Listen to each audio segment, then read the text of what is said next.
Eleanor and Paul met through mutual friends at a gathering. It was immediately obvious to everyone that they were drawn to each other. After the party, they started dating and quickly realized they had a lot in common: the same favorite films and books, and a similar outlook on life. They were at ease and comfortable in each other's company. Paul often told Eleanor how grateful he was to fate for bringing them together, and she felt the same way. This kind, slightly reserved boy quickly became the most important person in her life. At the time, they had both just graduated from university. Eleanor became a primary school teacher, while Paul earned a degree in engineering and got a job at a factory. During his university years, he hadn't sat idly by. He worked as a courier, a car wash attendant, and even a waiter. He did whatever he could to make ends meet. Coming from a low-income family, he knew he had to earn his own money to get through university. He'd dreamed of a higher education since he was a child and had steadily worked towards his goal. His father was a regular laborer, and his mother had only completed 9 years of schooling, taking cleaning jobs on and off. From a young age, Paul had decided to make something of himself, get a qualified professional's diploma, and build a career. Eleanor was raised solely by her mother, so she also didn't experience a life of luxury. Her mother's nurse's salary was just enough for the bare necessities. However, unlike Paul, Eleanor had a wonderful relationship with her mother, who always understood and supported her.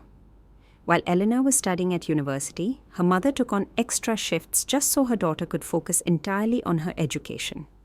The idea of Eleanor getting a job at the time was out of the question.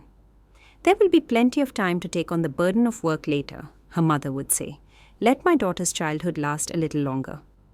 Paul reluctantly spoke about his early years. Eleanor understood that his mother had struggled with alcoholism, changed partners often, and had barely taken care of him. It seemed as though young Paul was almost taken into care, but his mother somehow got her act together, settled down, and met a decent man, Paul's stepfather, who helped her overcome her destructive habit. Life became much easier, but a deep-seated resentment towards his mother lingered inside Paul. He didn't talk about it, but Eleanor could sense it. At first, she tried to ask him about his past, wanting to understand what had happened to him. She felt there might have been some sort of psychological trauma, and she desperately wanted to help the man she loved. But Paul expertly changed the subject, turning everything into a joke, or simply pretending not to hear her. Eventually, Eleanor stopped trying. She decided that he would tell her when the time was right. She couldn't change the past, but she could make their present and future happy. She knew that was within her power. When Paul asked her to marry him, Eleanor didn't hesitate. Of course, she said yes. She couldn't imagine her life with anyone else. Her mother, however, was not pleased with her choice. "This wasn't the husband I dreamed of for you. Not at all," she said, shaking her head when Eleanor shared the happy news. "You're beautiful, educated, and a great homemaker. You could have married someone more well off. But Paul, he's a hard worker and he loves you. But he has nothing, and his family is poor. And what about his mother's past? What if those genes show up in your children? You'll be living from paycheck to paycheck, burdened by debt forever." "Mom, I'm so happy with him. We love each other." "I know, I can see that, but love isn't enough to get you far in life. It's your decision, though. You're an adult now." "I've already decided, Mum," Eleanor replied. They had a modest but cheerful and heartfelt wedding. Only their closest friends and family attended. They had to be frugal, but Paul's savings were just enough, and they avoided taking out a loan. Eleanor would have been fine without a celebration at all, suggesting they simply sign the papers at the register office to save money for their new life. But Paul wanted to please his fiancée and earn the blessing of her mother, who had once mentioned her dream of seeing her daughter in a beautiful white wedding dress, like a princess. So Paul did his best to make that dream come true. The young couple rented a small flat. They both worked and shared the household chores. They didn't keep a list or tally who did what. Whoever was free would cook dinner or clean up. There was a perfect understanding between them, and they rarely argued. They always found the right words to talk things through without insults or hurt feelings. They were happy, comfortable, and warm in each other's company. The years flew by, and 7 years had passed since their wedding. Everything in their lives was simply wonderful. Their relationship hadn't lost its sincerity or warmth. On the contrary, over the years, They had become closer, learning to understand each other without words. It was truly amazing. They had also managed to save enough for a deposit on a mortgage, and the couple finally bought their own flat. A 2-bedroom place in a not-so-prestigious area, but it was theirs. With love and attention to every detail, they renovated it, turning it into a cozy nest. One room became their living room and bedroom, while the second, more spacious and comfortable, was reserved for their future child. This was where they would create a beautiful nursery. But the years kept passing, and the long-awaited pregnancy never happened. At first, they didn't plan for a baby. It wasn't the right time. They were short on money and worked all day. But then their finances improved. They bought their own home, and both decided it was time. Eleanor never imagined it would be so difficult. She thought all you had to do was stop taking birth control and you'd be pregnant the next month. But reality was different. At first, the negative tests weren't particularly alarming. But a year passed, then a second, and the longed-for pregnancy still hadn't happened.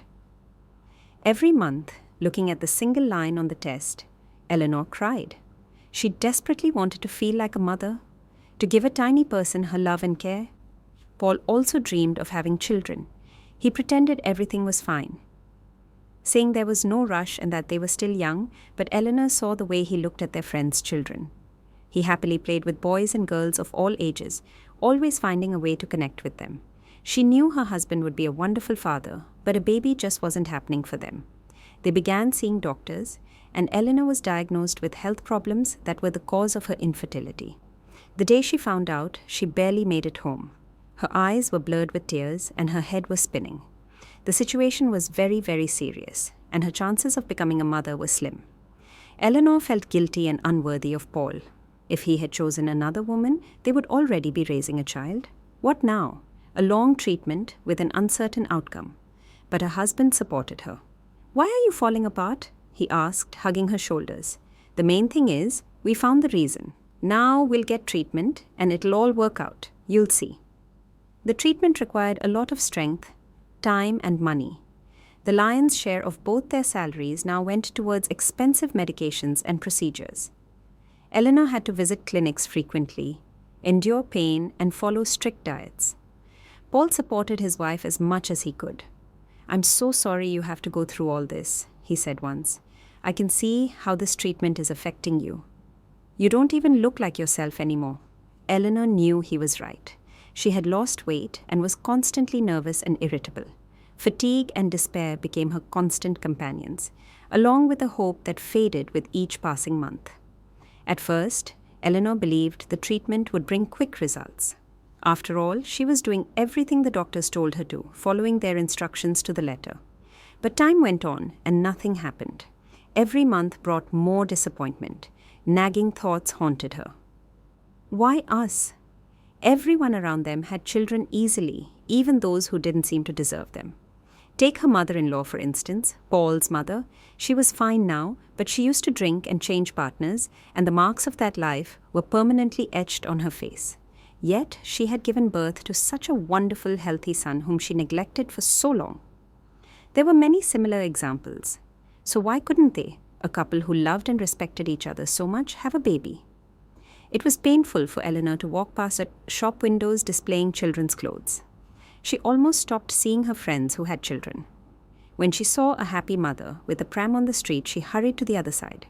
3 years of intensive treatment went by with no pregnancy, and the doctor suggested she try IVF. It turned out he had put her on the waiting list and had just forgotten to mention it. Now her turn had come. The procedure itself was funded by the NHS. They just had to buy some medications. This was a stroke of luck, as they had no spare cash after all the failed treatments. The offer of IVF was unexpected, but Eleanor didn't hesitate for a second. She was fully aware of the health risks, but she didn't care. The most important thing was to have a long-awaited baby in their flat and for the nursery to finally be filled. Her once fading hope resurfaced, and for the first time in a long time, she felt a surge of energy and excitement. Eleanor thought her husband would be thrilled, but he wasn't enthusiastic. "You know this is very bad for your health, right? A massive dose of hormones isn't the same as vitamins. The consequences could be disastrous. and no one can guarantee a result. Don't say that, Eleanor exclaimed. It will work. I feel it.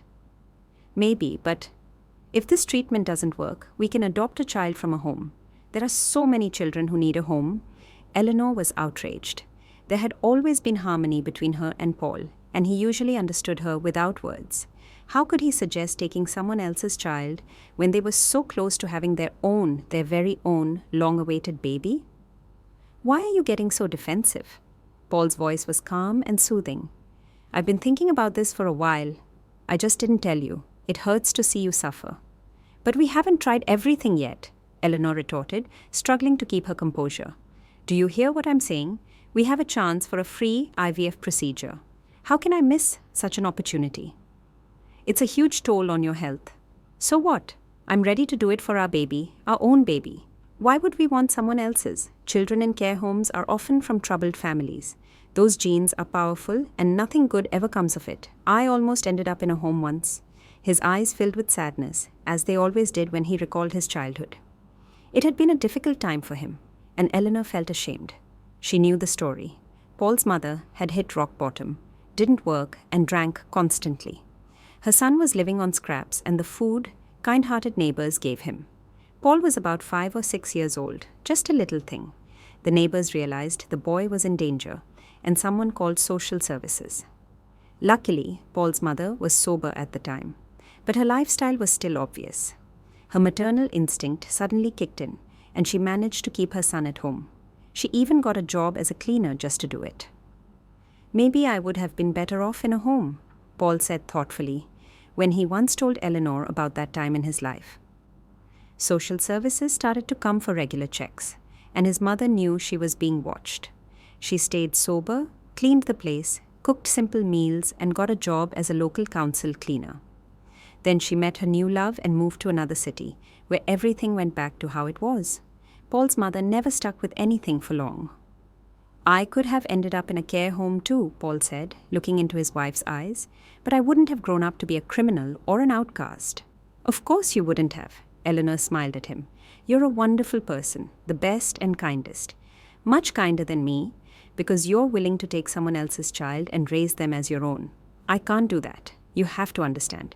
I understand, and I won't push you. But please think about the IVF. Why would you ruin your health? We could just live for ourselves, if it comes to it. People live without children after all. But Eleanor was not prepared for a life like that. She was going to be a mother, come what may. No trial was too difficult for her. IVF might harm her health, but she would deal with it later. All that mattered was hearing a little person say mummy for the first time. The first time 2 embryos were implanted.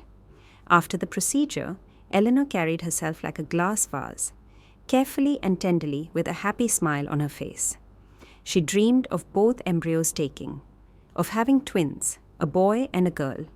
It would be a miracle. She was already mentally planning the nursery for her daughter and son, imagining where she would put the cots and the changing table. The difficulties of caring for 2 newborns at once didn't scare her.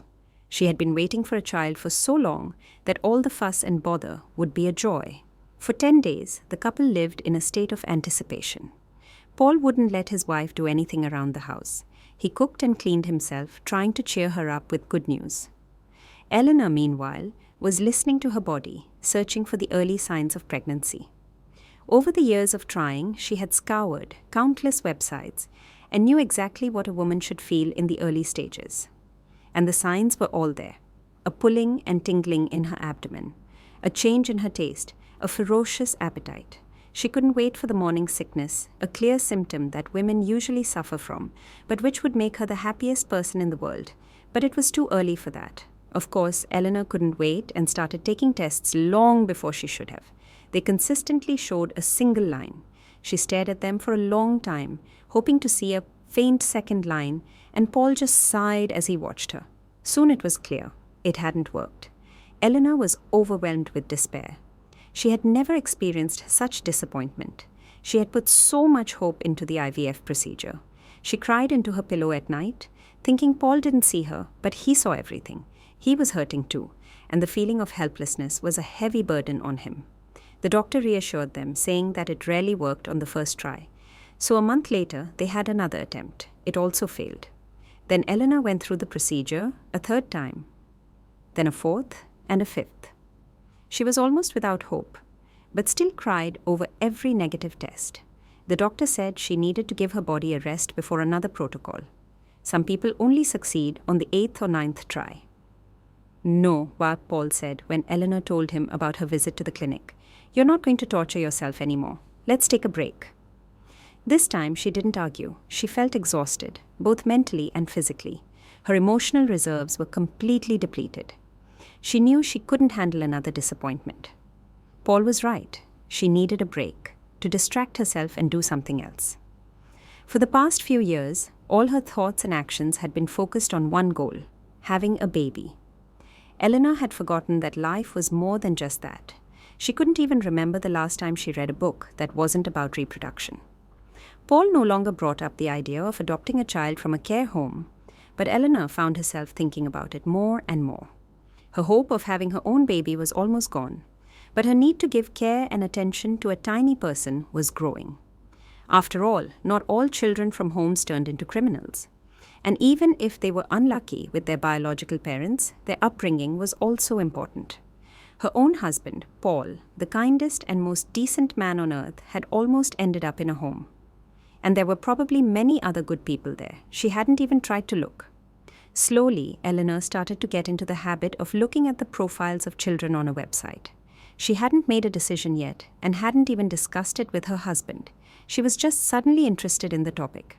She had mixed feelings when she saw the photos of the abandoned children. She felt pity for these little ones who had such a difficult start in life, but she was also scared of the prospect of bringing one of them into their family. Many of them had serious diagnoses written all over their faces. Most also had several siblings, and they had to be adopted together.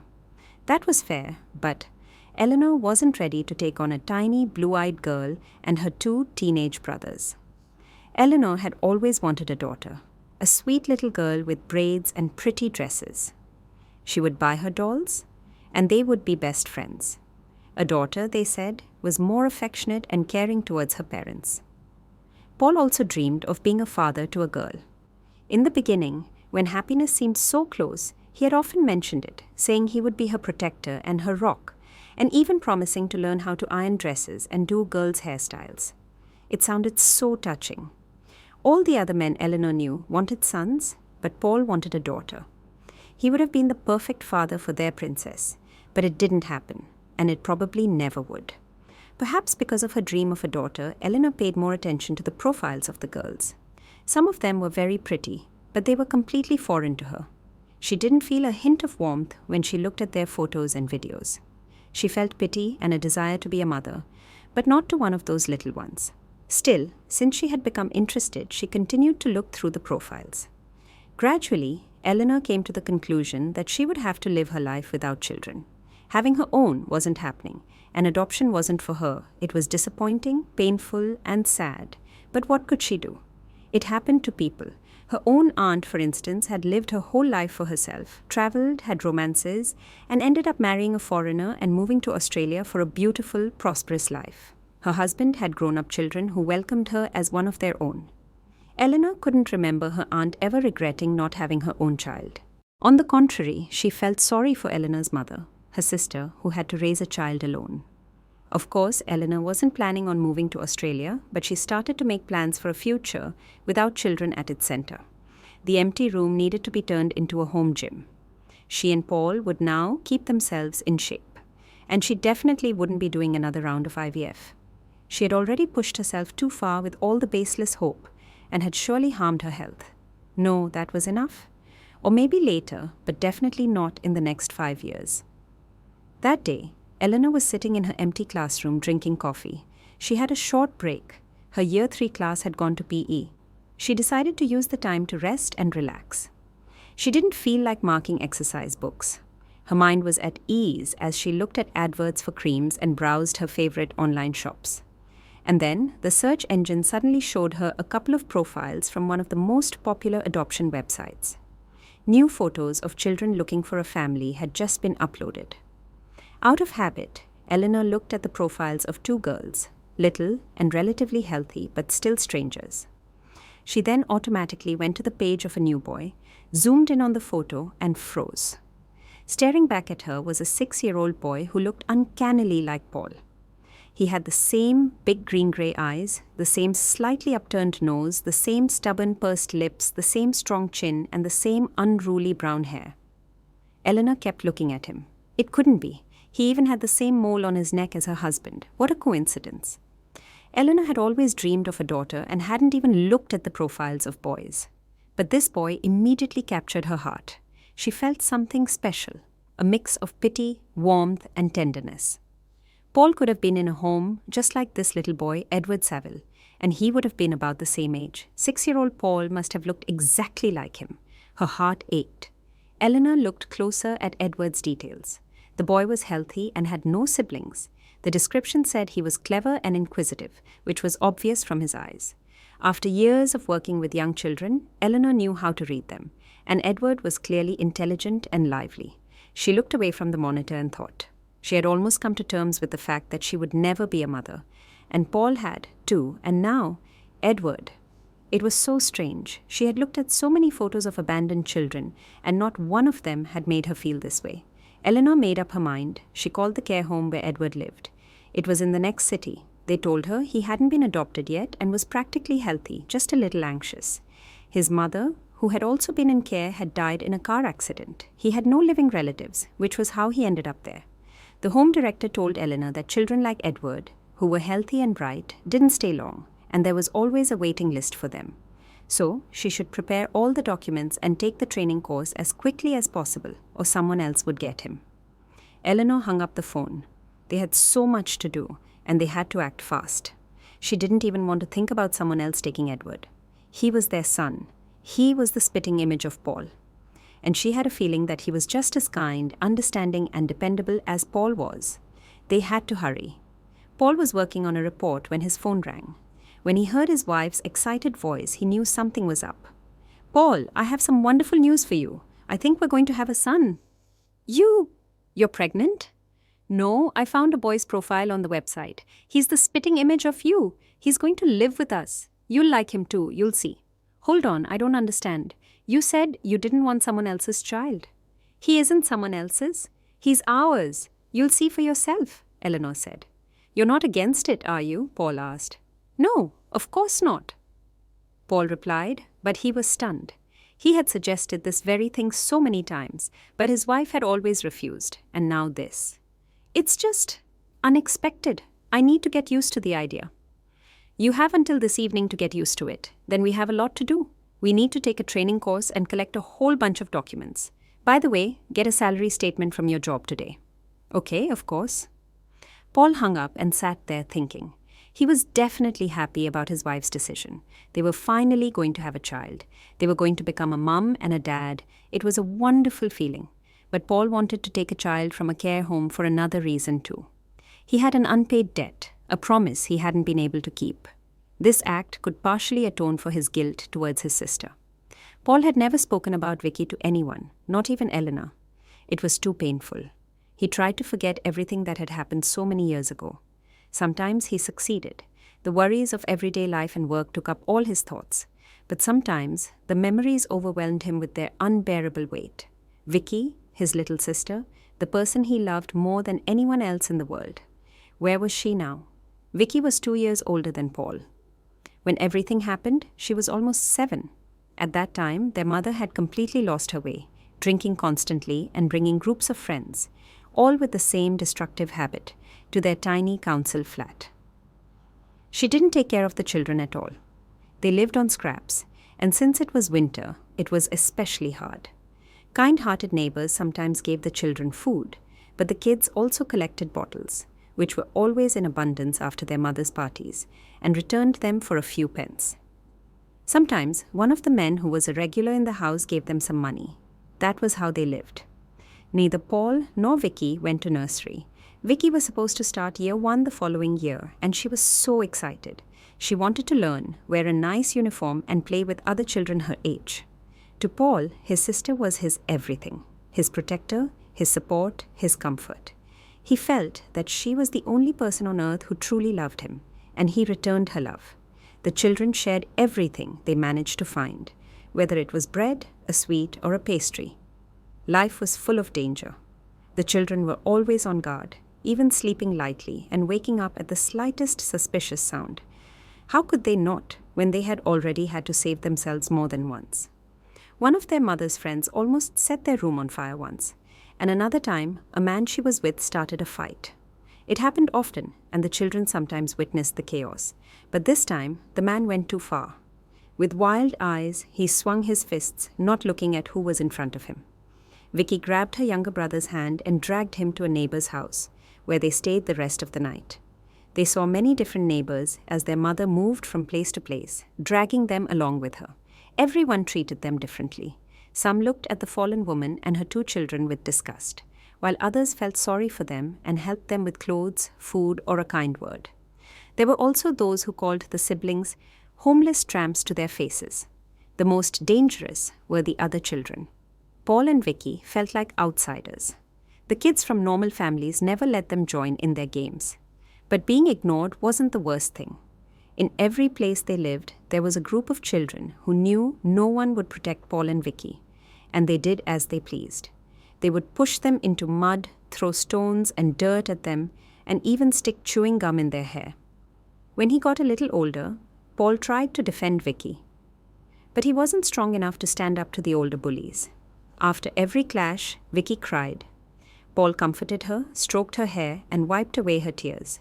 She would sob in her little brother's arms, clinging to him.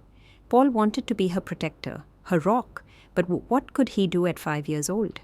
He would cry too, from helplessness and frustration. "She's just stupid," their stepfather Tony often said to their mother about Vicky. "She's mentally deficient. Did you ever take her to a doctor?" "We haven't been to a clinic in a while," their mother admitted. "But she could be stupid like her father." "It's possible. She's starting school soon, and I'm going to struggle with her. What kind of school is it for her? The boy already knows these letters, even though I didn't teach him. He just listened while he was there. But she's hopeless. She definitely needs treatment, and a serious one." Paul did remember the letters. He tried to stay close to his sister during their lessons with Tony so she would feel his support and be less scared. Of course, he also listened to his stepfather's explanations. But Vicky sat next to her teacher, tense and frightened, and couldn't take in any of the information Tony was trying to drum into her head. She was under immense stress from being around this unfamiliar and aggressive man.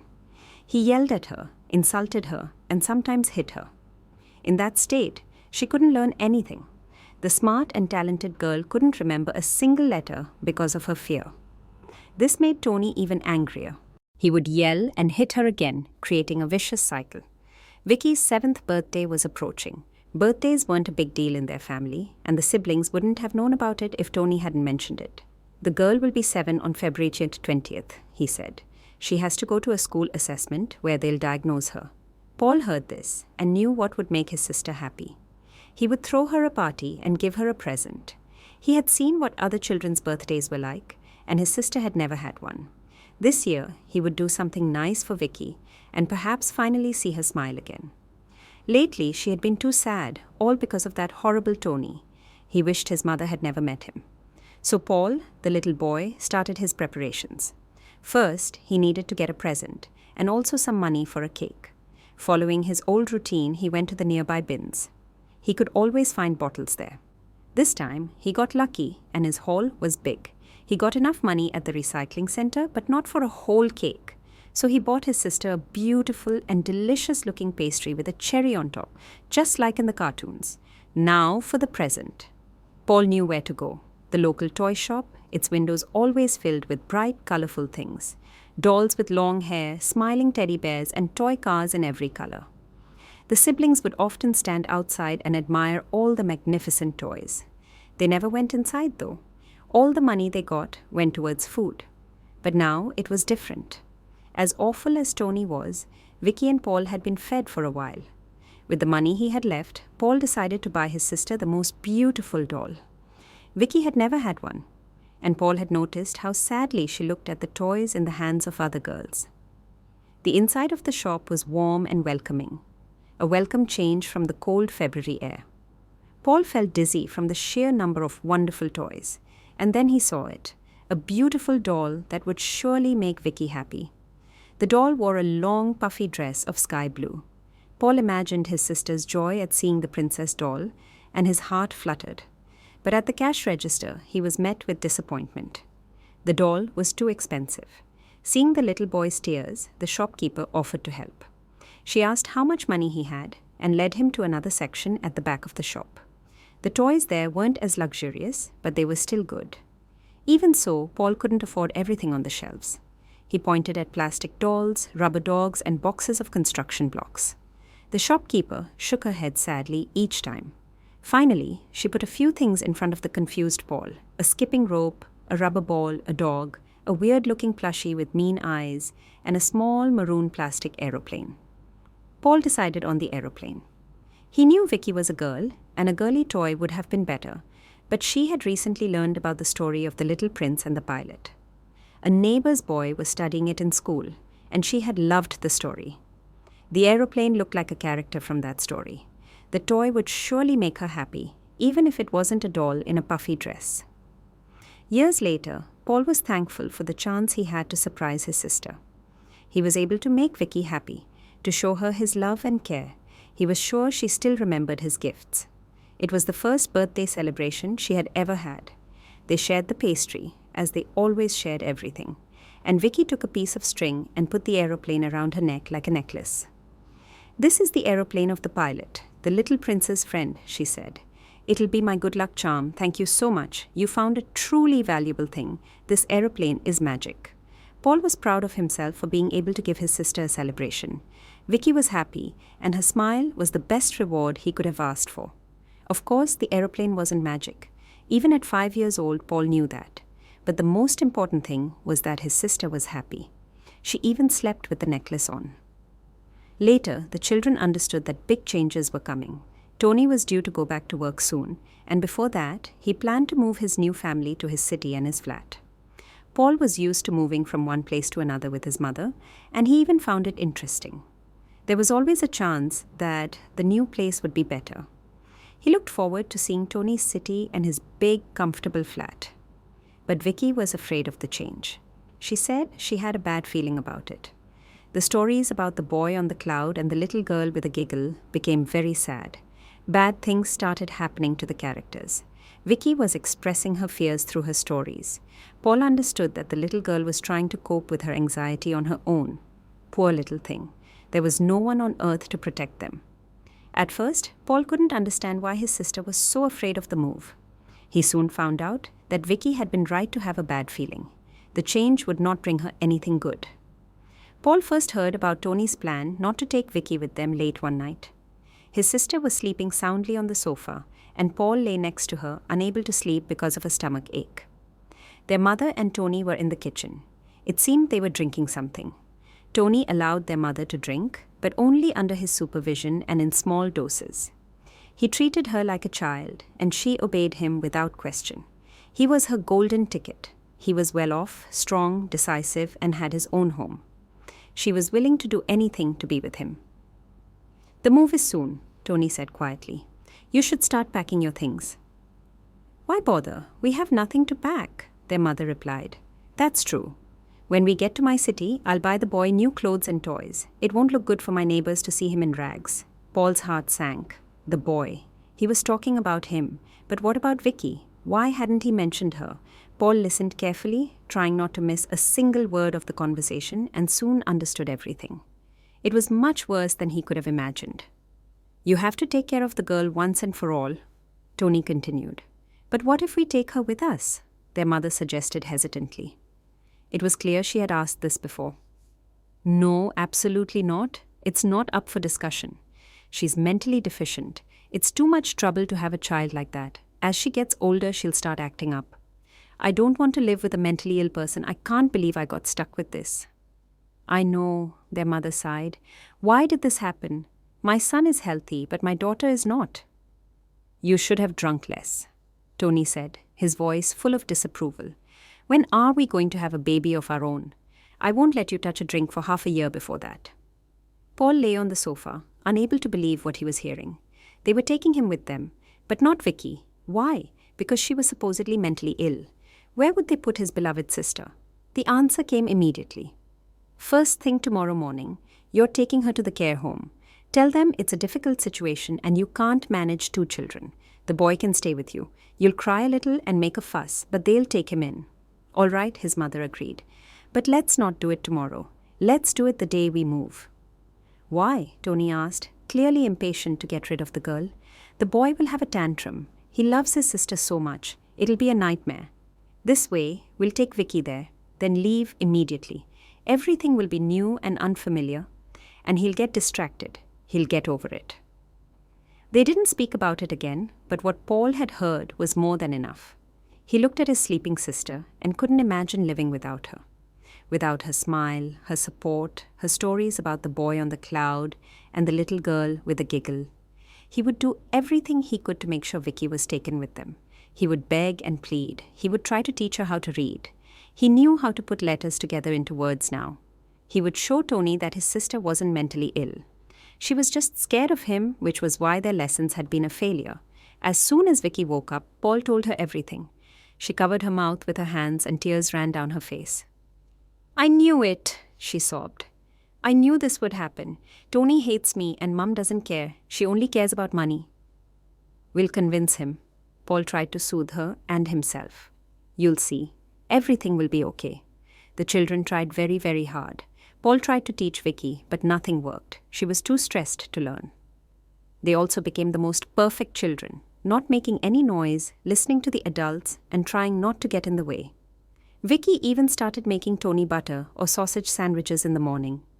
Their mother smiled as she watched her, and Tony took her offerings as if it was her duty to serve him. Paul thought everything was going according to plan. Their mother looked happy, and Tony seemed pleased. "We're doing so well," he said to his sister. She smiled and nodded, her old charming smile reappearing. Paul felt so warm and at peace. But it turned out all for nothing. Paul overheard their conversation again on the eve of the move. He walked into the flat without knocking because the door was open and they didn't notice him. "Okay, the flight is tomorrow at 1:30 p.m. Take the girl to the home first thing in the morning." "All right?" Paul stormed into the kitchen and threw a fit. He screamed, begged, and yelled names. He even threw a couple of plates on the floor. Then Paul suddenly found himself in Tony's firm grip. He struggled, trying to get away, but Tony was much, much stronger. He shook him a couple of times, then looked into his eyes. His gaze was so angry and annoyed. Paul could tell that Tony wanted to hit him more than anything. "Calm down, you little whelp," Tony whispered, "or we'll take you to the home too. You're too aggressive, just like your sister. It must be the genes." "Take me too then," Paul yelled. "Take me to the home. I'd rather live there with Vicky." "But you'll be in different groups," Tony smiled. "Different buildings on opposite sides of the city. You won't be able to see each other." "I hate you!" Paul screamed, trying to get away and bite his tormentor. "This is why I didn't want to tell him about it sooner," his mother said, looking guilty. "Mum," Paul pleaded, his voice full of desperation, "tell him we're not going to leave Vicky, please. She's our sister. He's just a stranger." "Sweetie, she'll be better off in the home. They have doctors and caretakers who know how to deal with children like her. She's not normal." "She is normal," Paul insisted. "Is that so?" Tony roared, pushing the boy against the wall. It hurt, but Paul didn't cry because of that. Just then, Vicky walked into the room with a loaf of bread in her hands. She had been sent to the shop and had just returned. She saw her brother crying on the floor, their mother looking helpless and guilty, and her enraged stepfather. And then she fainted. Her body had had enough. She had been living in a state of fear and hope for too long. Her mother rushed to her daughter, lifted her up, and carried her to the sofa. "Told you she was sick," Tony said. "She's having seizures, and this one is also mentally unstable. You can either take them to the home today, or I'm leaving alone tomorrow." He slammed the door behind him. His mother really did take a dazed Paul and a barely conscious Vicky outside. "Where are we going?" the girl asked. It must have been her body's defense mechanism to forget the traumatic conversation she had just overheard. "We're going for a walk?" Her mother replied in a voice that was too quiet and gentle. "She's taking us to the home," Paul said darkly. "We'll live in different buildings, but at least we'll be in the same city." Vicky smiled. The news cheered her up. She stroked the aeroplane she always wore around her neck. First, their mother took Vicky to the care home. She kissed her goodbye. It was clear she was sad to part with her daughter, but not sad enough to defy Tony. "I'll be near you," Paul told his sister. "In a different building. Maybe we can meet. I hope I can visit you. And when I'm big and rich and strong, we'll be happy. I'll buy us a huge house and lots of beautiful dolls for you. I can't wait," Vicky smiled through her tears. The siblings hugged each other goodbye, and then Vicky was taken away. Paul thought his mother would take him to the home next, but they went back to the flat. "Why did you bring me here?" Paul asked. "When are we going to the home?" "Tomorrow," his mother answered vaguely. "That building is closed today." Paul was not sent to the care home. He flew with his mother and Tony to a new big city. It turned out his stepfather had changed his mind. He had always wanted a son, so he decided to keep Paul. The boy screamed and fought, trying to get to his sister. But what could a 5-year-old boy do against 2 adults? In the end, Paul gave up. He was tormented by the thought that he had broken his promise to his sister. It wasn't his fault, but that didn't make it any easier. Now Vicky would think her brother had betrayed her. Paul was certain that when he grew up, he would find Vicky, and they would be happy together. Tony did have a spacious and beautiful flat, and Paul even had his own room there. Tony tried to be a good father to the boy, spending time with him, but it didn't work. Paul hated him, the man who had separated him from his sister. And then his mother went back to her old ways. She had played the role of a perfect, obedient wife for too long. When Tony was away at work, she started drinking again. She quickly made new friends in the new city, and everything went back to how it was. Except Vicky wasn't there anymore, and Paul had to deal with his fears on his own. Tony's patience didn't last long. One day, he simply threw Paul and his mother out. For a while, they lived with one of her friends. Then she met another man who took them in. They didn't stay with him long either. His mother's next romance began, and Paul was on the streets again. His mother sometimes placed him in a social shelter for a while. It was there that Paul felt safe and had enough to eat. It was the staff there who arranged for him to go to school when the time came. Paul liked learning, but it was hard to do homework on the windowsill in a room where a loud party was going on. When Paul was in year 5, his mother met another serious suitor, Victor, a construction worker who often traveled for work. At first, Paul was afraid of a repeat of the Tony incident, but Victor was a completely different person. He was kind, dependable, and understanding.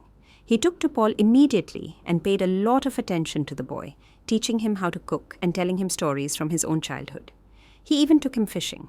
Paul enjoyed these moments. No adult had ever been so kind to him before. Next to Victor, his mother became a different person. She stopped drinking and got a job as a cleaner for a local council. The change wasn't forced or under threat, like with Tony. His mother genuinely wanted to be a better person and to have a good family. One day, Paul decided to ask. It had been 6 years since Vicky went to the home, but not a day had passed without him thinking of her. "Mum, can we go back for Vicky? Victor is so good. He'll definitely take her in, and we'll be a happy family." "I already called the home," she admitted. "They took away my parental rights, and someone adopted her. There's nothing we can do." Tears came to Paul's eyes. He had been so hopeful that everything would be all right now. "I'll find her anyway when I grow up." "I'm so sorry," his mother said, shaking her head. "I only now realize what a mistake I made." Paul grew up, finished school, and got into university. Thanks to Victor, he had a normal childhood. Like all other children, he did his homework at his own desk and went to school parties. His friends came over to his place, and he was often invited to birthday parties. Paul played football and was interested in building model planes. He tried to push away the memories of his past life, but they sometimes haunted him in his sleep. Unfamiliar faces, swearing, loud laughter, and a crying Vicky. His mother was now quiet and caring, but Paul still felt a deep resentment towards her. How could she betray her daughter, and him, for a man? He couldn't forgive her for his difficult childhood or for separating him from the person he was closest to. Of course, when he was older, he tried to find his sister. He went to the care home, but he didn't find out anything. It turned out his mother had lost her parental rights to the girl, and Vicky was being prepared for adoption. They had changed her name, but then something went wrong. The family changed their mind, and the girl was moved to another institution because she had health problems. The records didn't say where. His sister's trail was lost, but Paul didn't give up. He even hired a private investigator with the money he earned from a summer job, but that didn't help either. In despair, the boy appeared on a TV show where people search for their relatives. He also posted flyers all over the city where they had been separated. He got calls from kind-hearted people who, after hearing his story, sincerely wanted to help, but every lead was a dead end. Finally, Paul decided to give up on finding Vicky. He had spent so long trying, and every time he was disappointed, he found it difficult to recover. It was so hard to hope and then realize you had been chasing a false lead. Then Eleanor came into his life, quiet, gentle, loving, and touching. They got married, and Paul was happy. He dreamed of having children with her. He hoped they would have a girl who looked like Vicky. But then it turned out that Eleanor had serious health problems that prevented them from becoming parents. A long treatment began. Eleanor was hopeful but was disappointed every time it didn't work. Paul understood her pain. He knew how hard it was when your hopes were dashed again and again. He felt sorry for his beloved wife, but what could he do to help her? One day, he had what he thought was a brilliant idea, to adopt a child from a care home, a girl. He hadn't kept his promise to his sister and hadn't rescued her. But he could make another child happy, a child who had been deprived of parental love and care, and everyone would be happy. His wife would finally have the daughter she had been waiting for, he would partially atone for his guilt towards his sister, and the child would have a family. But Eleanor wasn't on board. She dreamed of having her own biological child who looked like her and Paul. He respected her decision. It was a serious step, and he knew he couldn't pressure her. And now, the strange phone call from Eleanor. She was yelling into the phone that they needed to take a training course and get all their documents ready immediately because a son, their son, was waiting for them at a care home. Paul sat at his desk, trying to make sense of what he had heard. Why had his wife's opinion changed? She had been so against the idea of taking someone else's child, talking about the power of genes and how children from troubled backgrounds had no future. And now she was so excited. She promised to send him a picture of the boy, and his phone beeped with a message from Eleanor. Paul opened it and froze. Looking back at him was a 6-year-old boy who looked incredibly like him and Vicky. What a coincidence! The same green-gray eyes, the same upturned nose, and even a mole on his cheek, just like he and his sister had. Eleanor was right. He was absolutely their child, and he didn't belong in a care home. Even though he was trying to control his emotions, he knew he had to find out more about this boy and get to know him. First impressions could be wrong, and he didn't want to get his hopes up too soon. They completed all the paperwork and the training course in record time. Just 2 weeks later, Eleanor and Paul were ready to meet their potential son. During that time, Eleanor called the care home on set almost every day, checking on the boy and asking if anyone else had adopted him. She was so afraid that someone else would get him before they did.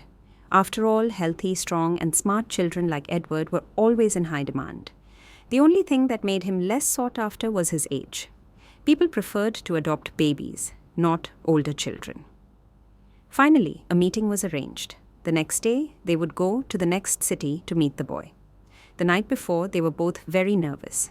What if the meeting went badly? What would they talk about to make him like them? Eleanor and Paul sat in the care home's playroom. No one else was there. The couple sat on a soft sofa by the window. Shelves full of toys and books lined the walls, and a play gym was in a far corner. There were cute little tables and chairs all over the spacious room.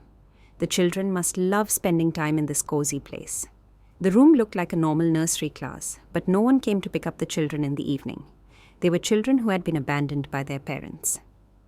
There shouldn't be any orphans in the world, Eleanor said thoughtfully, looking around the room. It's a beautiful place, but also horrible, Paul said, thinking of his own childhood. I can't even imagine how unhappy these kids must feel. They might not know any other life, Paul replied. And then, remembering his own childhood, he added, or maybe, after what they saw at home, this place seems like heaven to them. They heard light footsteps outside the door. They're coming. The couple looked at each other. A thin, slightly nervous boy walked into the room. He was tense, but his movements were quick and light. He had brown hair and kind, dark eyes. He looked just like the boy in the photo, but the photo didn't capture the most important things: his expressions, his gestures, his gait. Paul saw more of himself and his sister in the boy. The boy looked at Paul, and a genuine interest flashed in his eyes. He had never seen his potential parents before, and he was curious. Then the boy smiled, and he had the same adorable dimples on his cheeks that Vicky used to have. Paul smiled back. He already knew that this little boy had his heart completely. He would take him home and make his life happy and carefree. He would be the father this child had always dreamed of. Eleanor was also admiring the boy, and it was obvious that he had made a great impression on her. "Hello, Edward," she said, breaking the silence. "I like you," the boy said. "You seem like good people, finally." "Oh, what a little treasure," the caretaker who had come in with the boy said. Eleanor and Paul hadn't even noticed her before. They had been completely focused on the boy. "Finally! He wouldn't cooperate with anyone else. We couldn't get him to do anything. I'm good at that," the boy nodded. "I would throw a tantrum and act up in front of potential parents to make sure they didn't like me." "You mustn't think he's a difficult child," the caretaker explained to the couple. "He's a smart and gentle boy. He just didn't like the other people." "I was waiting for you," Edward said, finishing her sentence. "And we were looking for you all this time," Eleanor said, finally giving in and hugging the boy, even though they had been told to be more reserved during the first meeting. Paul couldn't take his eyes off the boy. He knelt down in front of him and looked closely at every feature on his face. How could a child look so much like him and Vicky? The caretaker also noticed it. "He looks just like you," she said to Paul. "It's a good sign." "When can we take our son home?" Paul asked Ellen. "Well, I think you can take him tomorrow morning," the caretaker said. "Since you two have a good connection, he just needs to see a psychologist first, and we need to get the paperwork done. It's a formality. We'll be done by this evening. Come and get your little treasure in the morning." "I'll be waiting for you," Edward said. "I like you so, so much. We'll be happy. Very, very happy. You'll see." "I know," Paul said. "You're probably the little prince who came to save me, only you've grown up." "I don't understand," Paul said. "Edward is a real dreamer," the caretaker said, smiling. "And a smart one, too. He reads a lot, and he makes up his own stories. Sometimes he says things that leave us speechless. Some of us even call him our little Anderson." "He makes up stories?" Paul asked the boy. "Yes, about all sorts of people. Right now it's about the little prince. Have you read the book?" "A long time ago, when my mom used to bring me books." Paul's heart ached as he saw the boy's face change when he remembered his mum. To distract him, he asked a question, not really expecting a correct answer. "Do you know who wrote the story about the little prince?" "Of course. A French writer and pilot named Antoine de Saint-Exupéry." Paul and Eleanor looked at each other in surprise. "See?" the caretaker said, smiling with pride. "Edward is a little genius." Then after Edward had gone to the dining room, the caretaker shared some more information with his future parents. He finally showed us his true self. Before this, he was doing all sorts of things in front of potential parents, throwing tantrums and pretending to have seizures. He did everything to make them not like him. People would get scared of this strange boy and leave empty-handed.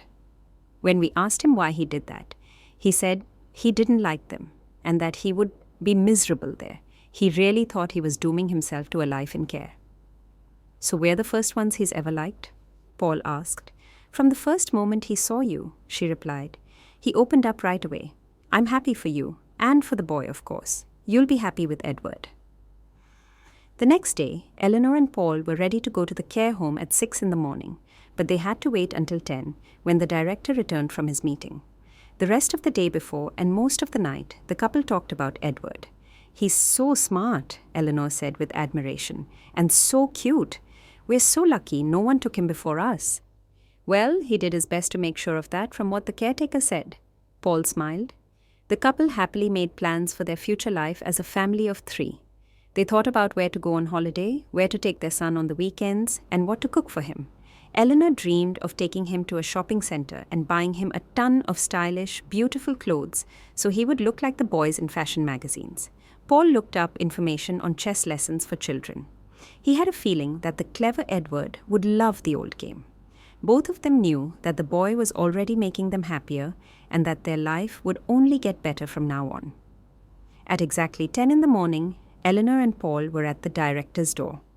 "I knew you'd be impatient," the director said good-naturedly. Come in, come in." The paperwork was signed, the official conversation was had, and it all took less than half an hour. But Eleanor kept looking at her watch. She felt like Edward was already waiting and might be thinking they had changed their minds. She wanted to finish the paperwork and see her son. Paul felt the same, but he was better at controlling himself. Finally, the caretakers brought Edward into the office. The women were all smiling happily. Some were even wiping tears from their eyes. The staff always rejoiced when an abandoned child found a new family. "Be happy, our little genius," one of the nannies said, hugging him and kissing his cheek. The boy smiled shyly and immediately looked at his new parents. Eleanor couldn't help herself. She ran to the boy, hugged him, and took his hand. Paul also came closer, ruffling his brown hair. It was then that he noticed it, up close. A tiny maroon plastic aeroplane on a piece of string, just like Vicky used to wear. The boy wore it around his neck like a necklace. Paul had to use all his strength to keep himself from asking questions. The boy was already emotional, and he didn't want to make him more nervous. The staff was also watching them. They might think he was an odd father and refused to let him take the boy. No, he would find out everything later, once the boy was comfortable. On the way home, Paul couldn't stop thinking about the aeroplane. He answered his wife's questions automatically and even joked with her and Edward, but he kept glancing at the rearview mirror, where he could see the boy and the aeroplane on his neck. The toy aeroplane looked exactly like the one he had given his sister all those years ago. Of course, it had been a long time, and he could be wrong, but there were just too many coincidences. A boy from a care home who looked exactly like him. And now, this aeroplane. It couldn't be a coincidence. Little Edward loved the flat, and he was especially amazed by his own room. The couple had put a lot of effort into making it special for their long-awaited son. The walls had new space-themed wallpaper, a play gym was in the corner, and a bed shaped like a race car with nightlights was under the window. Eleanor had poured her heart into the room's design, and it showed. The boy's eyes were filled with genuine admiration. He was especially interested in the bookshelf. The couple had been building a library for their future child, sometimes buying a beautiful book with colorful illustrations on a whim. And now the future had arrived. Edward greedily looked at the spines of the books, his face becoming happier and happier. The couple had lucked out. They had a child who, like them, loved to read. Then came a celebratory dinner from a restaurant. Eleanor wanted to cook something herself, but Paul said she would have plenty of time to impress their son with her culinary skills later, and now she should rest. It had been a long day. After dinner, Edward started to doze off. He was tired from the happy day, full of new experiences. His new mum and dad put him to bed and read him a bedtime story. Edward fell asleep with a smile on his face. He hadn't taken off the aeroplane necklace. When Eleanor tried to, the boy stopped her. "No, you mustn't. It protects me. My mum said so. It's my good luck charm. It's the aeroplane from the Little Prince, you know." "I know," Eleanor said seriously. "Then of course we won't take it off." "I knew you were smart and understanding," Edward said, and almost immediately fell into a deep sleep. Eleanor and Paul stayed up for a long time, talking in the kitchen. "Tell me more about how our boy ended up in the home," Paul asked. "But I already told you," Eleanor shrugged. "I know. I just want to hear it again, to make sure I understood everything correctly." "Okay. Edward was born to a single woman who had been in care. He didn't have a father. She had him for herself, or maybe she just ended up with a bad man. His mum raised him. She was a good person, they said, and a positive influence. She didn't have any bad habits, and it was obvious she loved her son. She taught him how to read, and he's so smart for his age. She clearly took a lot of care to develop his mind. But then a tragedy happened. Edward's mum was hit by a drunk driver on a pedestrian crossing, and the boy was left all alone. He had no relatives, and that's how he ended up in the care home. He had counseling there to help him deal with the loss. By the way, the work isn't finished, so we need to continue it at our local clinic. "I've never told you this before, and I haven't told anyone," Paul said. "It was too painful. But this aeroplane and everything else, I don't know what's happening." And then Paul told his wife the story of his difficult childhood and his lost sister, not forgetting to mention the maroon plastic aeroplane.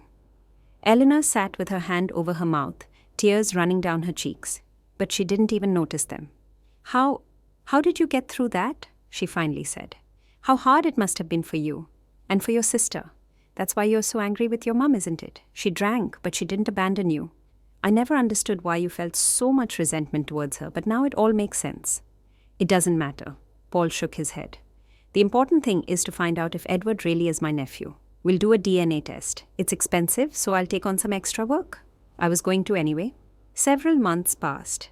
Edward had settled in and made friends in the neighborhood. He loved to read and draw, and he took chess lessons, which Paul had signed him up for. The boy also tried to help his parents with everything around the house. He washed the dishes, dusted, and always cleaned his room without being asked. With each passing day, Paul noticed more similarities between the boy and himself and Vicky. He would frown when he was trying to figure something out, just like Paul's sister. He would throw his hands up in a funny way, and he had the same ringing laugh that Vicky used to have. And he made up stories. Eleanor was carefully writing down every one of them in a thick notebook. She said she would take them to a publisher, and they would make a wonderful book. Edward loved the idea. The boy never took off his aeroplane necklace. He even wore it outside. His friends in the neighborhood started to copy him, and soon they were all wearing plastic figures around their necks. Paul was saving money for the DNA test. He could have taken out a loan and found out right away, but he was intentionally putting it off. The result scared him. He didn't even know what he wanted to hear. Eleanor's birthday was coming up, and Edward was clearly preparing a painting for her. He would lock himself in his room and draw for hours. If anyone walked in, he would quickly cover his masterpiece with his hand. "He's trying so hard," Eleanor said to her husband. "This is going to be the most valuable gift I've ever gotten." And so, on the morning of her birthday, before Eleanor and Paul had even gotten out of bed, Edward walked into the room with a beautiful, vibrant drawing in his hands. It showed a boy who was golden and glowing, and a smiling, red-haired girl. "Oh, that's wonderful, sweetie," Eleanor said, hugging him. "I love it so, so much. Who are they?" The boy climbed onto the bed and started to explain. "This boy is the boy on the cloud, and this is his sister, the little girl with a giggle. They're always going on adventures. Sometimes they're in danger, but they're smart and brave and they love each other, so everything always ends well." "Oh, how interesting," Eleanor said, smiling and stroking her son's back. "You're a real storyteller." Paul froze. A shiver ran through his body. He felt a ringing in his ears. It couldn't be a coincidence. The resemblance between Edward and Vicky was one thing. The aeroplane was another. It wasn't 100% proof, as Paul couldn't remember exactly what his old toy looked like. But these characters, the boy on the cloud and the little girl with a giggle, they were definitely Vicky's characters. She had made them up herself, along with all their adventures. Paul had listened to her stories as a little boy, always asking for more.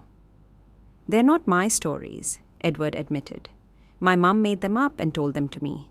She said the little girl with a giggle and the boy on the cloud lived on a cloud, and it were friends with the little prince, and that one day the prince would come in this aeroplane I wear around my neck to save me and my mum.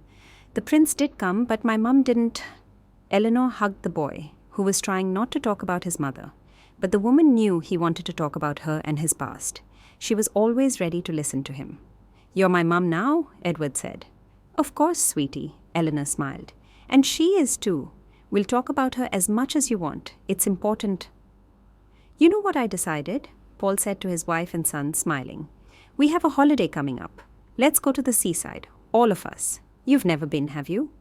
"No," Edward said, "but I really, really want to." "Well then, great. All we have to do is plan the trip." "Hooray!" Edward shouted. "What about the money?" his wife whispered. Paul just winked at her, telling her not to worry. They had money for the trip, the money they had saved for the DNA test. Paul didn't need the test anymore. He already knew that Edward was Vicky's son. Paul was determined to make this boy's life happy and carefree and to help him develop his many talents. He had wanted to do the same for his sister but couldn't. Now fate had given him a second chance, bringing him to his nephew in such an unusual way. And Paul wasn't going to miss it. Remember to subscribe, leave a comment, and like the video.